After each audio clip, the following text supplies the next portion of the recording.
राज्याचे मत्स्य व्यवसाय व बंदरे विकास मंत्री तथा सिंधुदुर्गचे पालकमंत्री नितेश राणे यांनी वाखरी ते पंढरपूर या मार्गावर संत ज्ञानेश्वर माऊलीच्या पायीवारीत सहभागी होत पायीवारी केली आहे। यावेळी ज्ञानेश्वर माऊलींच्या पालखी सोहळ्यातील अश्वाचं त्यांनी दर्शन घेतलंय, तसंच रिंगण सोहळ्यातही त्यांनी सहभाग घेतलाय। ज्ञानेश्वर माऊलींची पालखी खांद्यावर घेत मंत्री नितेश राणे यांनी ही पायीवारी केली असून आषाढी एकादशीच्या निमित्ताने पंढरपुरात विविध भागातून वारकरी भक्तिभावाने या ठिकाणी सहभागी होत असतात।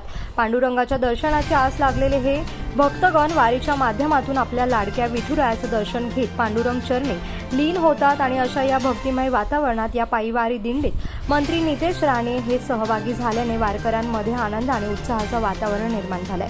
यावेळी वारकऱ्यांच्या वतीने मंत्री नितेश राणे यांचा सत्कार देखील या ठिकाणी करण्यात आलाय।